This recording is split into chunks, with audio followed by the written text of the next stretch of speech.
haciendo. Señores, se anunció.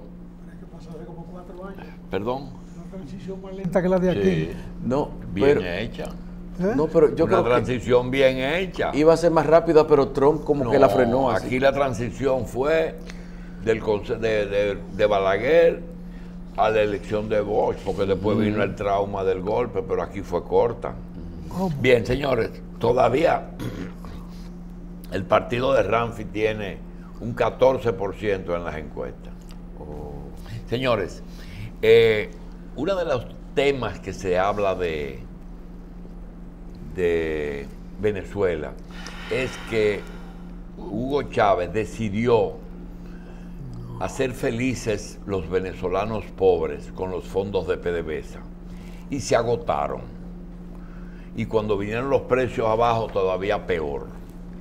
Resulta que anteayer se anunció que Venezuela iba a vender sus reservas de petróleo para resistir un poco la crisis. Realmente lo que estamos aquí no manejamos el tema. Yo quisiera que el ingeniero Cuello nos aclare eso de vender reservas de oro a los árabes para sobrevivir. En definitiva, las reservas son de los regímenes. Se manejan políticamente. Él tiene que sobrevivir y está vendiendo. Ya vendió reservas de petróleo, ya vendió pozos petroleros a los rusos y ahora ha vendido ya a Turquía y a los países árabes reservas de oro por toneladas. Normalmente el oro se mide en onzas. Él da precios por toneladas. Es una irresponsabilidad. Sí, toneladas de oro. Y hay tanto en Venezuela. Bueno, ellos teniendo unas reservas enormes como tenían antes de dinero, las reservas mayores, más seguras es la referencia del oro, que baja y sube, pero en definitiva siempre tiene un valor mayor. Y él está vendiendo ahora. En términos contables puede ser una gran ganancia porque se compró barato y se está vendiendo caro.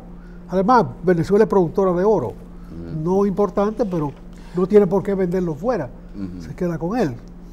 Pero junto a sus ajustes económicos que estaba promoviendo Maduro, del petro y esas cosas de la criptomoneda, estaba invitando a los venezolanos que tuvieran algún oro en su casa a que lo depositaran en los bancos. Eso es uno de los cuentos más de él, como los pajaritos.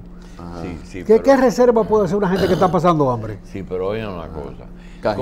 ¿Cómo es posible que un país que no producía demasiado oro haya reservado para venderlo por tonelada? ¿Fue por acumulación? Por acumulación, pero además compró mucho oro. Que compraron cuando tenían cuarto. Cuando tenían dinero, compró mucho oro. Maduro no puso una onza de oro ahí de reserva, porque no ha generado reservas. Lo que ha generado es déficit. ¿Y ese oro lo tenían allá o en Estados Unidos? El oro normalmente no se tiene físicamente en el país mismo. Se tiene... Es un commodity.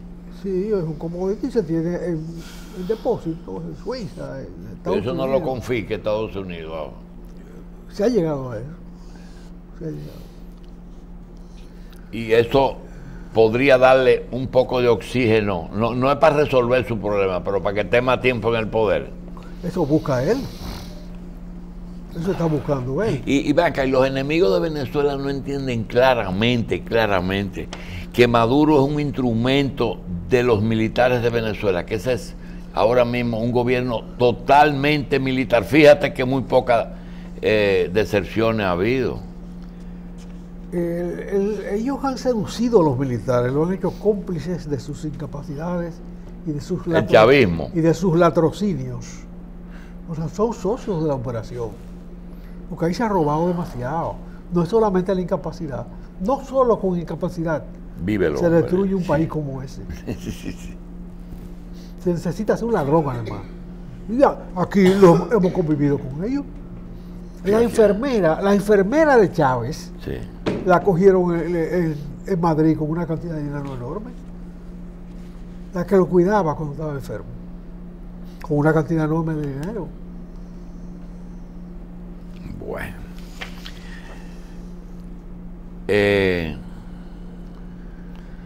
Se ha convertido en más grandes e intrusivas, y el desafío de reenfocarla se ha convertido en urgente y difícil. Las organizaciones globales del Banco Mundial. Eso que tú leíste ahí es una declaración que hizo el nuevo jefe propuesto del Banco Mundial. Entonces, en la conferencia de Bretton Woods, después de la Segunda Guerra Mundial, se crearon dos organismos. Uno, el Fondo Monetario Internacional, acopio de dinero de todos los países grandes, sí, y otro, el Banco Mundial. ¿Y el Banco Mundial está por debajo del fondo? No, son paralelos. Son paralelos. Y son dos bancos, pero ¿en qué se diferencian? Uno es para el desarrollo y el otro para el manejo de la estabilidad monetaria. O sea, el Fondo Monetario opera en situaciones de crisis monetaria, aporta fondos o no aporta cuando quiere que se hunda. Y el otro es para el desarrollo. Y en el acuerdo se estableció que Estados Unidos tendría el Banco Mundial en su mano siempre. Sí. Designaría al director, aunque a veces ha designado... Lo de desarrollo. Sí. A veces ha designado personas no norteamericanas, pero son ellos los que lo proponen. Y en el perdón, ¿ellos permiten que otros países aporten dinero al Banco Mundial? Sí, claro. Sí. Todos los países. Pues Alemania puede meter y puede tener proyectos y dirigirlo, o hay que pasarlo por Estados Unidos. No conozco ese detalle. Cuando él dice que él lo maneja, tú dices, que en la repartidera. Ah, claro, Estados Unidos es el que nombre del Banco Mundial. El nombre del Banco Mundial, y ahora acaba de nombrar un señor que tiene un nombre. ¿Cómo que se llama el tipo? Se llama Malpass. Malpass, sí, igual que el Malpaso. Un Malpaso. Un Malpaso. Un nuevo Malpaso de Trump. Sí. Porque no es solo por el nombre, sino porque este sujeto declara que el desafío, o sea, que las organizaciones del Banco Mundial se han convertido en más grandes e intrusivas, y el desafío de reenfocarlas se ha convertido en urgente y más difícil. O sea, ¿qué significa eso? Que él va a barrer. ¿Qué va? Que va a barrer, que va con una escoba fuerte. En cuanto a la política del Banco Mundial. O sea, Trump no se da cuenta que él no está en una revolución, que él maneja la presidencia de un país que tiene un orden institucional que debe ser respetado, y igualmente en las organizaciones donde tiene una tutela que es de carácter colectivo, de legal en ellos. Entonces le manda uno que ya ha emitido su opinión antes de ser designado. O sea, yo voy a barrer ahí. Bueno, ¿qué es lo que pretende Trump? Entonces, él es un Lenin nuevo de derecha, que está enderezando el mundo, destruyendo las instituciones para ponerle otra cosa. Entendimos. José, hay por ahí unas cosas de esas que le mandan, que cuando alguien hace un disparate que llama mucho la atención y que desbarata a una persona o una institución, el cantante, le ponen al final un cantante y dice, se murió. Sí. Sí. Eso se le puede poner al Bitcoin, esa moneda. Se murió. Yo pregunto, ¿se murió? ¿Qué se la tragó? Óyeme, es que el que creó el Bitcoin... Primero, ¿qué era el Bitcoin? Una moneda virtual. En computadora. En computadora. Donde tú comprabas unos bloquecitos virtuales también. Que tú comprabas con dinero real. Con dinero físico. Tú comprabas una cosa real y real con una real. Exactamente. Él estafa, si no la más original. ¿Te parece? La que tiene más copias. Sí, original y 3 copias. Sí. Pero lo más grande es que normalmente los que montan aparatos de ese tipo van presos, terminan presos. Sí, no hay nadie preso. No, que se murió. El que inventó eso se murió con la clave sin decírsela a nadie. ¿Quién se quedó con los cuartos? Porque tenía dinero físico lo que entraba. ¿Quién se queda con ese dinero? Con lo que él recibió. Ajá. Donde está, en el banco que está depositado. El banco que está, exactamente. Como pasa con todo el que pone dinero en Suiza, que no se lo dice ni a la prima. Y no lo ponen dos nombres. O no ponen dos nombres. Mire, si yo muero es fulano el dueño. ¿Tú sabes de eso? Sí, yo sé de eso. Ajá. O sí, porque nosotros averiguamos ahí que Yo aquí unos bancos quebrados, nadie todavía hoy no se sabe las cajas de seguridad que había ahí. Bueno, es como uno que hablábamos en el programa anterior, o tras anterior, Sí. que se fue vestido de hembra y se cayó el avión. Y nunca ha aparecido para quien reclama el seguro, esa señora. Ay, Dios. ¿Eh? Santo Dios.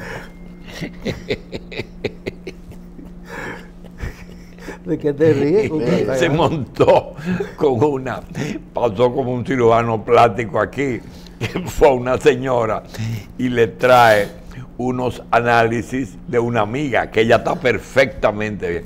Le dice el cirujano, usted tiene que hacerse tu análisis. No, doctor, yo como tengo pocos días aquí, mire mi análisis. Perfectamente. Pero también el nombre era falso. Y entonces ella tuvo no murió, pero que hizo una demanda. Porque la fuerza de no quedar como ella quería fue mayor que la mentira de ella. Pero la demanda no prosperó porque yo no operaba a esa mujer. Todo era falso. O sea, sí, hizo una demanda, ella se operó con nombre falso y trajo análisis falso, demandó con el nombre verdadero. Y las tetas le quedaron vicas. Sí. Entonces ella no estaba conforme con la teta, con los pezones vicos. Pero demandó con el nombre verdadero, operándose con un nombre falso. Entonces sí. ya.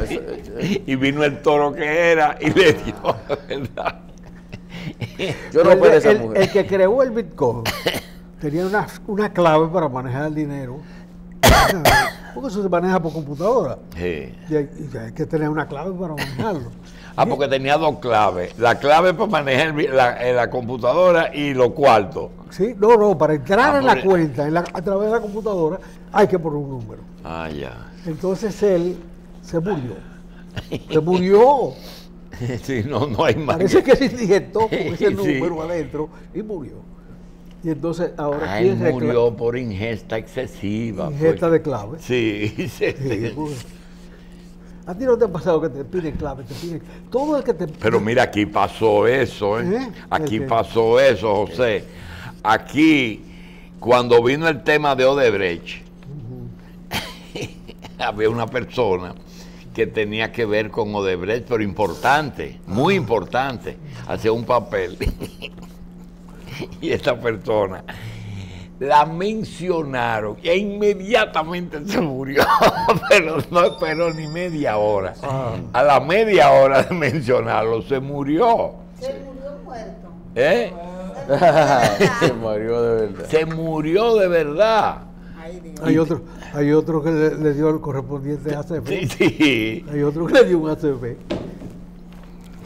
Y no hay quien lo vea.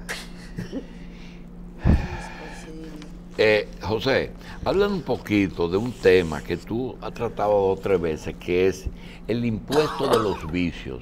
Y de esos vicios, el ron tiene una etiquetica que le ponen arriba, yo no sé si aquí todavía se la ponen, y la gran evasión que hace el fabricante, el otro que piratea eso, la combinación de esos con los...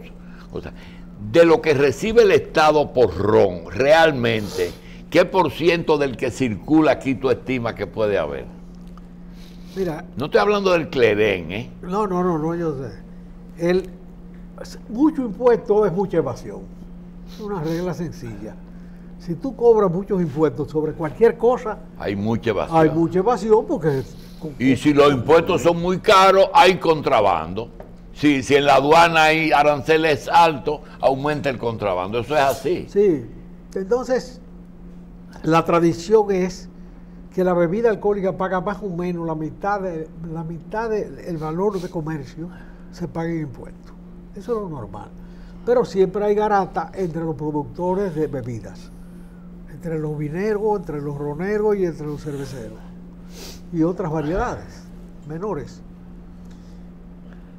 Hace unos años hubo una discusión pública que está documentada en la prensa entre los fabricantes de ron y los fabricantes de cerveza. Que era la misma familia aquella vez, ¿verdad? No, siguen vinculados. Sí, pero en aquella vez cuando el pleito eran ellos dos. Sí, lo que pasa es que hay hay un matrimonio por ahí Sí. de algunos que tiene las dos vertientes de trabajo. Sí, pero eso se puede decir.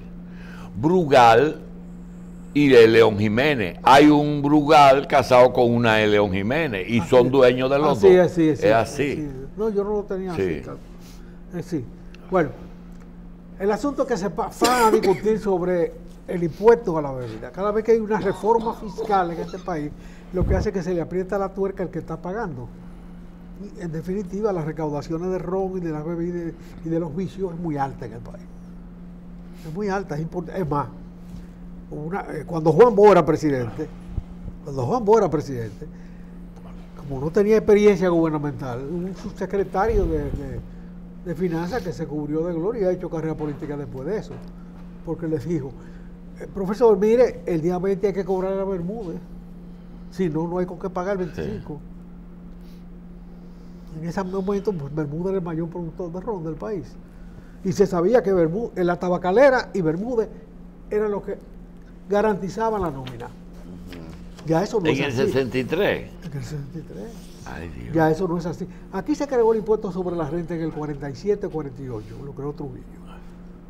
Y se trajo un dominicano muy importante que estaba afuera, que tenía experiencia y conocía esas cosas. El doctor Calzada. José Calzada. Sí, el papá de Exacto, los Calzada. Exactamente. El papá de este amigo nuestro que trabaja en cuestiones de turismo. Sí, sí. Bueno, se trajo el doctor Calzada como un refuerzo, pero dominicano, era de La Vega. Se creó el impuesto a la renta y al año hubo que quitarlo. Al año hubo que quitarlo porque ¿cuál era la empresa a cobrar el impuesto? Por renta, las de Trujillo. Todo lo que se había creado en esa época era de Trujillo. Sí.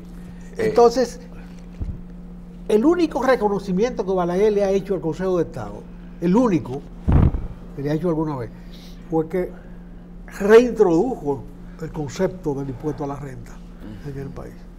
Entonces, naturalmente, de ahí en adelante se han ido creando nuevos impuestos, y la base tributaria tiene más recursos que simplemente ron y cigarrillo. Bien. Sí. Ahora bien, hace unos años, en una de las reformas tributarias, la cervecería invocó el concepto de que la bebida debía ser, el impuesto a la bebida no debía ser por contenido, sino por el contenido de bebida o por el tipo de bebida, sino por el contenido alcohólico de la bebida. Entonces la light paga menos que la otra. Lo inexplicable es que se venden al mismo precio. ¿Tienen el mismo precio? ¿Debería reflejarse en el precio? No. A cualquier nivel, tú compras una caja de cerveza, en una caja. Sí. Tú compras una cerveza en un supermercado o una cerveza fría Sí. en un restaurante. Sí. Y a cualquier nivel tienen el mismo precio. El precio debe ser afectado por el impuesto en general, pero en particular cuando es muy alto el impuesto. Si el impuesto es muy alto, la diferencia es muy alta. Y en consecuencia es inexplicable, a menos que uno sea tan bruto, ¿no? Que si la ley determina un porcentaje de alcohol, la que tenga menos alcohol debe pagar menos. O son iguales.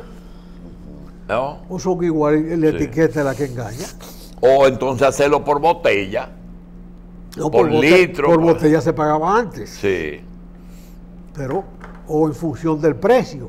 Pero no, en función del contenido alcohólico. Bien. Un galimatías que conduce a muchos equívocos. Sí. Bien, señores, vamos. Pero es inexplicable que no haya una diferencia de precio entre las dos. Seguimos el tema con José Israel, pero ocurre que el señor Carlos Alonso Ajá. se le quedó una pregunta. Adelante, Carlos. Bien, usted está hablando de los... nos viene a la mente necesariamente la pregunta de cómo se mantenía un gobierno, cómo se mantenía caminando un país en una época en la que algunas personas se han dedicado a elogiar en el día de hoy. Si los impuestos que hoy existen, hoy tenemos el impuesto a los vicios, ahora va a haber un 20% a los celulares, el 17% de la primera placa del carro, el ITEVI, tenemos impuestos para todo, el impuesto a la propiedad inmobiliaria, Pero antes yo quiero saber si es que las mismas empresas estatales daban beneficio para producir una cantidad de obras de las cuales todavía algunas subsisten hasta el día de hoy. ¿Cómo se mantenía un país con impuestos? El doctor me ha dicho de la cédula, pero yo creo que no me da los números.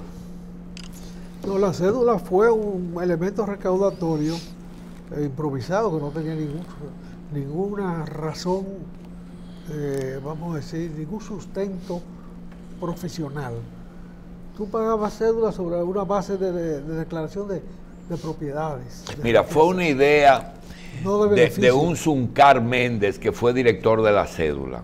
En ese momento Zuncar prácticamente era el director de impuestos internos, porque ellos entendían, eso fue un disparate o lo que sea, que como la cédula era obligatoria, asimismo cuando se fuera a renovar, entonces tenía que presentar el pago. Nosotros vimos un comerciante una vez que fue a sacar la cédula, le exigieron unos pagos por encima de la capacidad de él, cogió la llave y se la llevó al director de cédula. Mire, maneje el negocio y cóbrese el dinero que usted dice que yo me gané. Ahora, hay un asunto, Carlos, y le voy a pedir a José que realmente aquí en República Dominicana hay diferentes vías de captar impuestos. La aduana es una cosa. No, decir, la aduana fue fundamental durante mucho tiempo. Sí, pero ahora mismo es una parte que posiblemente no llegue a...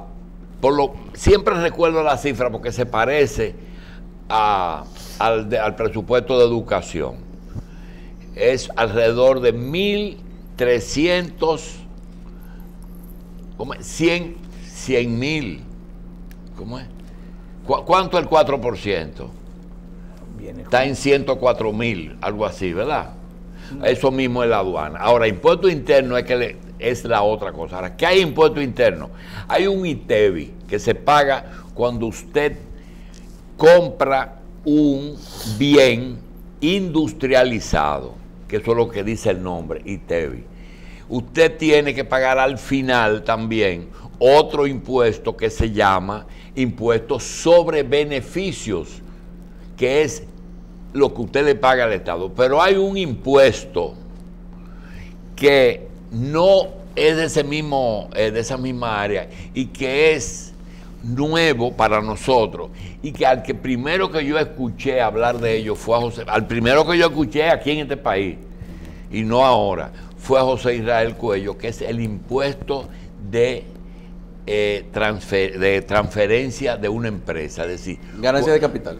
Ganancia de capital, es que se llama. Cuando tú tienes una empresa que la quiere vender, lo primero que tú saques es cuánto te costó, cuánto gastaste, el valor de esa empresa, y después cuánto la vas a vender. Y por esa diferencia hay que pagar un impuesto, y es muy alto. 27%. 27, yo creo que era 25. 27. Aquí el ejemplo más socorrido fue aquel impuesto que le cobraron a Verizon cuando le vendió a Claro.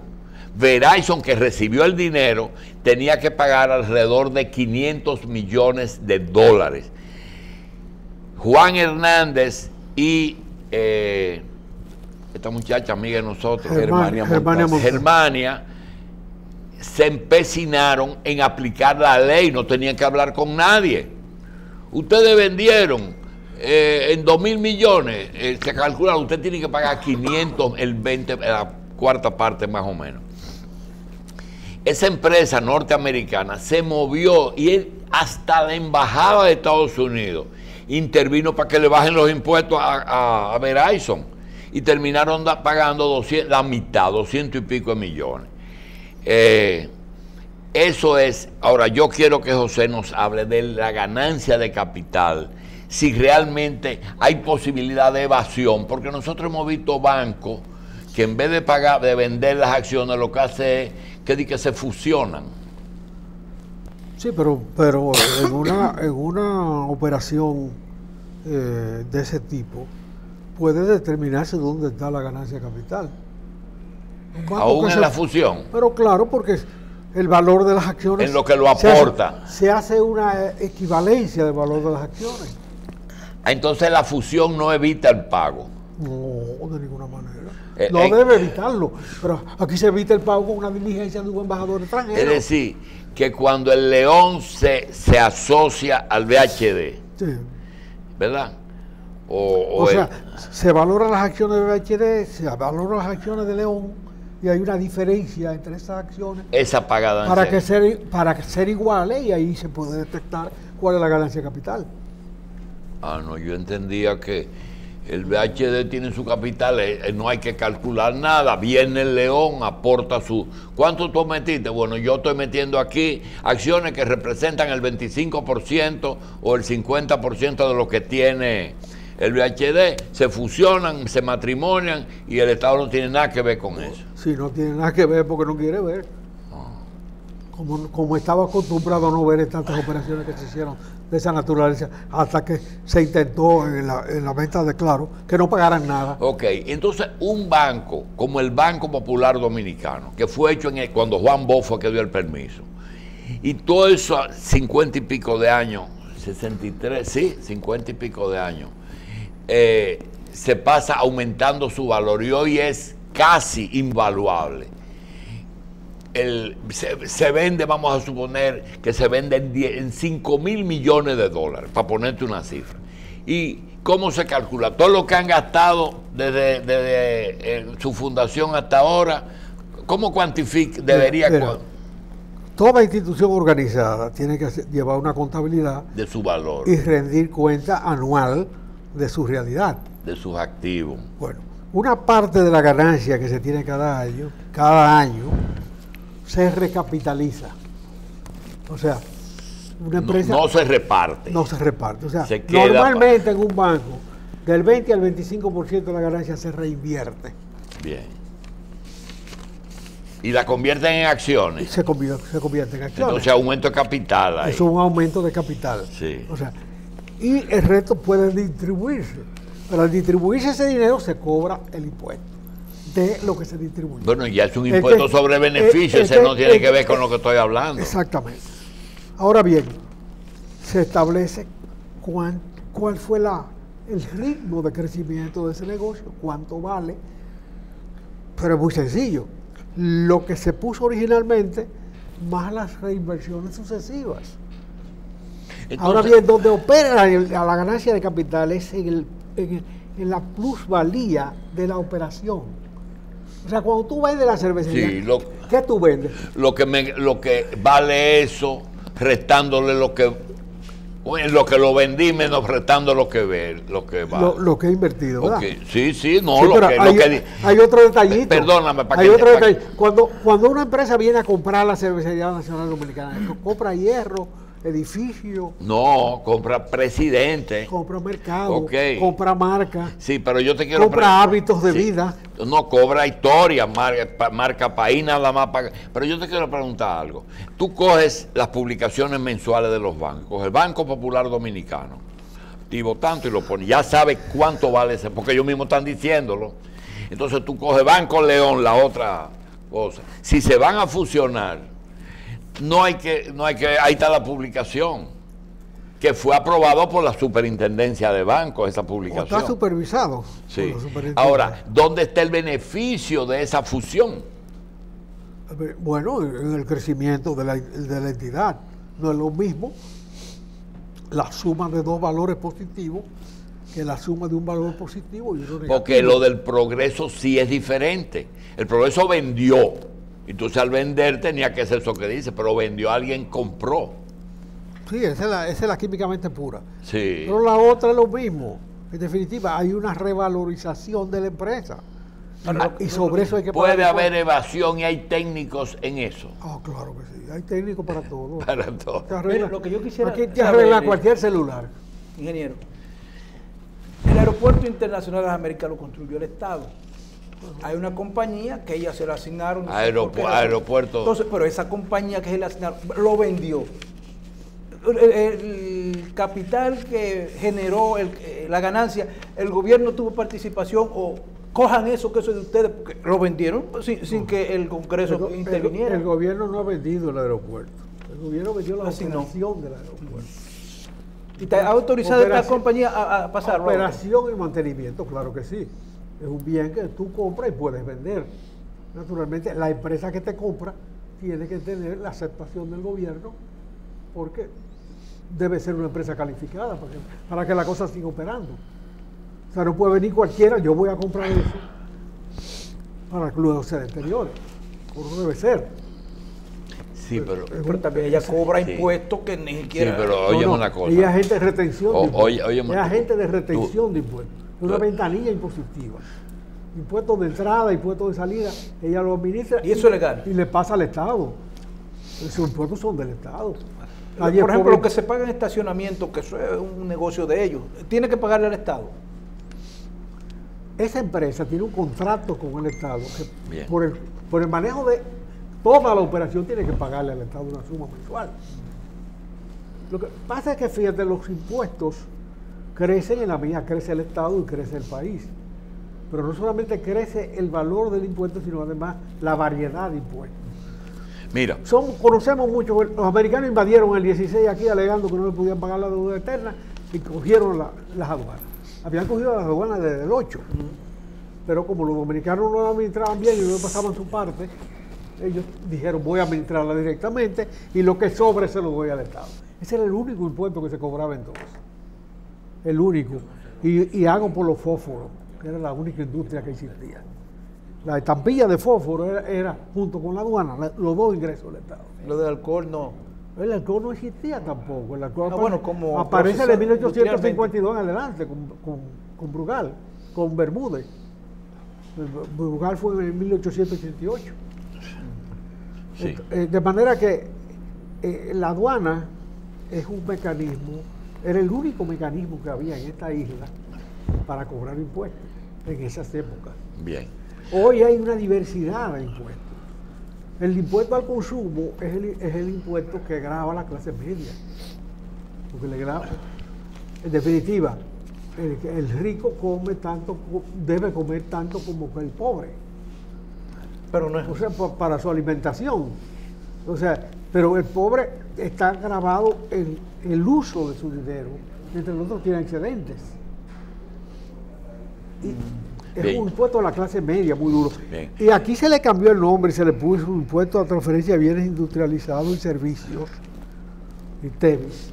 Pero en general eso es el IVA, impuesto al valor agregado, porque va escalonado. En cada operación se escalona el impuesto.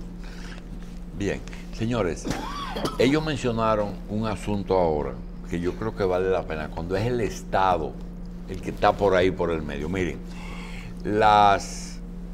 los medios de comunicación no tienen el mismo origen. Un medio escrito, por ejemplo, el periódico Hoy, que fue fundado por el mismo dueño de Hoy, el que fundó este periódico, puso los primeros pesos, todo el trayecto del Hoy fue cubierto por el dueño. Si este periódico se vende, no tiene nada el Estado que ver ahí. ¿Cuánto vale? ¿Cuánto tú me das? Y la diferencia te lo vendo. Muy sencillo. Que por cierto, sobre eso, queremos decir que sobre este diario, yo creo que el periodismo de investigación aquí se le olvidó que este quizá es uno de los casos más interesantes de investigar. La historia sociopolítica, económica, disparatosa porque terminó con un disparate. Chismosa, ¿verdad? Además de este periódico. Entonces, el otro aspecto, fuera de lo del periódico, de la prensa escrita, es un canal de televisión o una emisora de radio. Cuando el Estado es la dueña de la frecuencia, tú puedes cobrar, si lo vendes, la plusvalía. Y tiene que separar cuánto vale una frecuencia de 107.7, cuánto vale en sí por ser nacional y cuál es su valor en el mercado porque tiene programación, tiene incidencia. Es decir, No es lo mismo la Z o disco 106, uno en música y otro en política, que una frecuencia que tenga el mismo número, que tenga la misma cobertura. Y cuando se venda, yo me pregunto, ¿cuánto recibe el Estado? Porque el socio es el dueño de la frecuencia, ¿verdad? Es el dueño de la frecuencia.